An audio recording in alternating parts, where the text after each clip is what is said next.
Assalamualaikum warahmatullahi wabarakatuh. It's me again, Mayla Sulaiman. Welcome back to my YouTube channel. For today's video, as we talk about the palautang is no bayad-bayad. Okay, sorry sa mga matatamaan or tatamaan. Kasi tatamaan ka sa ulo sa akin. Kasi hindi mo ako binayaran ng maayos. Okay? Okay. Start na tayo. Ito yung issue kapag oras ng paniningil mo. Pag naningil ka na, hindi ka pwedeng maningil sa kanila. Kasi magagalit sila eh. Nakakahiya nga eh, di ba? Nakakahiya maningil. Para bang sisingil pa ba ako? Yung pag-iisipan mo, dalawang isip or 100 times no pag-iisipan na sisingil pa ba ako? Kasi pag once na subukan mo ng maningil, yung gaano kaliit yung butas ng karayom, yung yung butas ng karayom, yung kaliit-liitan ng kasing liit ng butas ng karayom, yung nagawa mong mali o kasalanan o anumang mayroon, huhulong ka nila yan pag once naningil ka. Kasi kapag matino kang tao na nakautang, wala ka ng ibang buretsit eh. Kung ano yung pinag-usapan yung araw ng bayaran niyo, magbayad ka ng maayos. Hindi ba nga, nung nangutang ka, alam mo na kung magkano yung babayaran mo. Alam mo na kung magkano yung tubo ng paninda o tubo ng pautang niya sa'yo. O, diba? Inutang mo kahit alam mong ganun. Pero bakit kapag maningil ka na, magbabayad, yung time na sinisingil ka na, magbabayad ka na dapat. Yung bang, putol-putol na nga yung bayad mo. Tapos halingkatin mo pa yung, ang maningin mo yung pito mo. Meron ka na nga, okay na yan, may 50 ka na nga tubo, ganyan, 100 ka na nga tubo, ganyan. Ang laki na nga ng tubo mo. Hindi mo nga na binanggit ka nung nang utang ka eh. Kasi nung utang ka, ito yung, sabi ko, ito yung halaga ng potang ko ito yung halaga ng Sabi niya, okay lang, sige lang, puruan mo ng papuri kayo na, ay, patingin sa'yo, mura lang ang bawal, konti lang yung putang mo, ganito, ganyan. Kulang na lang, lagyan niyo ako ng corona sa ulo. Sabitan ng corona. Lahat ng kabaitan ko, yung bait mo naman, okay yan. 3 buwan, 4 na buwan bago magbayad. Tapos, sasabihin nyo, pakikialaman nyo yung price o halaga ng papautang ko. Eh, nung time na nangutang kayo, hindi nyo nga inisip yun eh. Sinunggaban nyo agad. Sinabi nyo pa, okay na nga yun, maliit lang, konti lang eh. Tapos nung mananangil na ako, sasabi niya, ang sabi di ka magbutang kasi haram. Ang sabi mo di ka magtutubo kasi haram. Astaghfirullah azim. Bakit inutos ko bang utangan niyo ako? Ay, mga tao talaga. Kapag matino kayong tao, o kung tao talaga kayo, dapat kapag oras ng bayaran. Walang burtsi-burtsi, di ba? Kasi ako nagpautang ako, wala ko ibang buritsit. O sige, basta ito yung buwan ng bayaran na, okay lang, ganito, ganyan, katagal antayin ko. Matagal na nga ako nag-antay ng pagbabayad nyo, lahat-lahat pa ng kasamaan ko, naman nyo na nababanggit nyo. Ako lang, pinagluloko nyo ba talaga ako? Yung dila nyo, ang sarap hilain ng pahaba, tapos tag-tag-tag-tag-tarin. Yung bang kapag sinisingid na kayo, lahat-lahat pa ng kasama ng tao na babanggit nyo. Tao pa ba kayo o mga hayop? Kasi okay pa yung hayop eh, kasi nakakaramdam na nasaktan or ganito. Pasalamat nga kayo may nagpautang, nagtiwala sa inyo, 'di ba? Kapag once na may nagtiwala sa inyo, guys, ito lang ha. Pag may nagtiwalang tao sa inyo, balikan nyo ng mabuti. Kasi pag gipitin kayo, pwede kayong lumapit anytime. Yung tao na yun, kahit gipit na gipit, pag alam nyo maayos ka magbayad, kahit gigipit, gagawin ng paraan mapautang ka lang, 'di ba? Huwag nyo sabihin, ay, sige lang, huwag na tayo magbayad. Ganito, huwag na natin ayusin yung pagbabayad. Nagbabayad nga yung iba. Yung naman, yung yun. Hindi yun. Hindi yun ang pinag-usapan. Ganito, ganyan, yung mali na ganito mo yan, ganito ka pa. Anong klaseng mga tao kayo? 'Di ba? Kapag kasi hindi porket meron ka ngayon, meron ka pa bukas, meron ka sa sunod na buwan o taon. Kasi mayroon at meron ka pa rin na gigipitin ka pa rin. Kasi hindi naman ikaw yung Allah. Hindi ikaw yung sa itaas. Tao ka lang. Ang tanong, tao ka ba? Tao ka, pero yung utak mo makahayop. 'Di ba?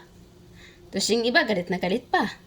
Ano ba, galit-galit. Pagbabanta, doon na yung banta. Yun yung, ano ba nangyari sa inyo? Ano ba nangyari sa mundo? Nung nangutang kayo, di naman ako nagsabi, uy, magbayad ka. Kasi kung di kayo magbayad, pagbantaan ko kayo, papatayin ko kayo, saktan ko kayo. Di ako nagganon, di ba? Kasi, parang bang, okay, sige. Isa lang sagot ko, basta bayaran nyo ako ng maayos, okay. Pero believe ako sa mga ibang taong nagbayad sa akin ng maayos. Yung wala akong ibang narinig. Wala akong narinig. Sabi ko nga, itong tao na to, kahit gipit ako, pag once na lalapit siya sa akin, maghanap ako, gagawa ko ng paraan, mapaihiram ko lang. Once na lumapit siya sa akin, hihingi ng tulong, go, tutulungan ko. I am willing to help. 'Di ba? Kasi alam ko na ugali niya, yung alam ko ng, yung maayos siya kausap, okay lang, ganun. Pero paano na lang mga tao? Paano yung ugali niyo na ganun? Ang tanong, may papautang ba sa inyo? Siguro, yung mga taong hindi pa kilala yung ugali nyo, hindi pa kayo kilala, papautangin kayo. Paano kung maubos yung yung mga taong nakakilala na? 'Di ba, walang magpapautang ulit. Kaya dapat, kapag binigyan tayo ng tiwala, ibalik natin ng maayos. Kasi nagtiwala yung tao kahit hindi kayo kilala. Saka matakot kayo sa iltaas. Matakot kayo sa Allah. Matakot kayo. Kasi hindi man kayo magbabayad dito sa mundo. Pag once patay na kayo, mamatay kayo, yun, doon kayo magsingilan sa kabilang buhay. Yung mabuting nagawa mo dito sa mundo, ang tanong, may mabuti ka pa bang nagawa?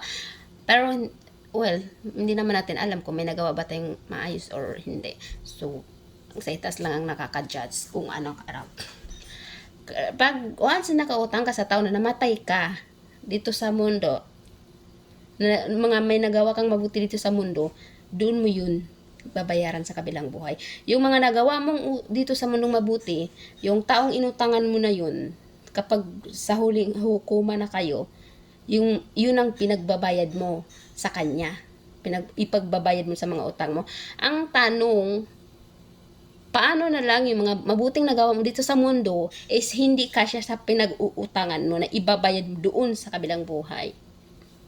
'Di ba? Kahit piso lang yan bayaran mo. Kasi hindi mo naman sa'yo yan eh. Kailangan mo ibalik. Pero hindi naman talaga eh. Yung mga tao talaga walang takot. Hindi natin yan masisisi. Hindi natin yan, kasi hindi lahat ng tao may takot sa itaas. May takot sa Ang iniisip lang talaga nila yung kasaya dito sa mundo. Ang akala nila hindi sila mamamatay. 'Di ba? Kaya sa akin, yung mga nangutang sa akin na di nagbayad, o kahit may 10 pesos o 50 pesos na di niyo nabalik sa akin, sa kabilang buhay na lang natin pag-usapan, ha? Kasi ako tanggap ko naman kahit bayaran niyo ako o kahit hindi niyo ako bayaran, tanggap ko. Kasi okay lang pagsubok, iisipin ko na lang pagsubok ng Allah yun sa akin eh. Isipin ko okay lang niya yun sa akin eh, kung hanggang kailan ko kaya yung mga ganung pagsubok, 'di ba? Siguro magagalit ako, syempre. Pinaghirapan ko rin yung perang mga inutang niyo sa akin eh. Hindi ko naman pinupulot yun kasi pinagtrabahuan ko yun eh. Pinaghirapan ko yun eh. Pero iniisip ko pa rin na pagsubok lang yun sa akin. Lesson learned, huwag kang magpautang ulit. So sana, yung mga nagpapautang or yung mga nangungutang, mag-isip kayo. Kasi kawawa yung mga taong inutangan, yung lulukuhin nyo lang. Maisipin nyo, matakot naman kayo. 'Di ba?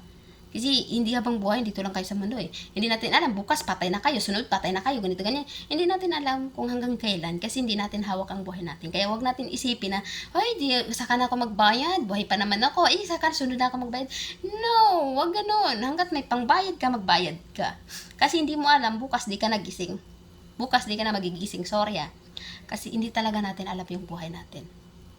Kaya hanggat may pangbayad ka, magbayad ka. Huwag mo isipin na mayroon pa naman akong inaantay, mayroon pa naman akawasan, saka na kong nabayaran, unahin ko na itong ganito. Huwag ganun. Kasi paano na lang kung tigok ka na, hindi ka na magising. Paano mo pa babayaran yun sa kabilang buhay? Yung mabuting nagawa mo dito sa mundo, paano kung hindi kasya yung pangbayad mo dun sa kabilang buhay? Di sa imperno ka pa rin bagsak. Diba? Nakaka-stress lang talaga. Pero sa ngayon, wala na rin. Lesson learned na rin sa Nag-aantay na lang ako talaga kung may malaking himala na may magbabayad sa akin. Pero, magbayad man sila o hindi, sige lang. Sa kabilang buhay na kami magsingilan. Paano na lang kung di ko tatanggapin yung bayad nyo sa kabilang buhay? Yan ang problema. Sa imperno bagsak nyo. Sa mga taong nangutang sa akin tapos pinagbabantaan pa ako.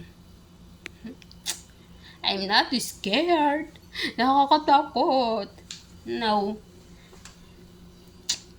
Tuloy nyo lang pagbabanta. Yung babanta, sasabihan nyo, saktan ka, ganito, ganyan, syempre. Diba sasabihin, ang sobra naman yung bunganga, magaling ka. Hello, nakakaubos ng pasensya. Kahit anong taas-taasan ng pasensya mo pag ganun na yung ginagawa sa'yo, parang ginagawa ka ng tanga, di ba?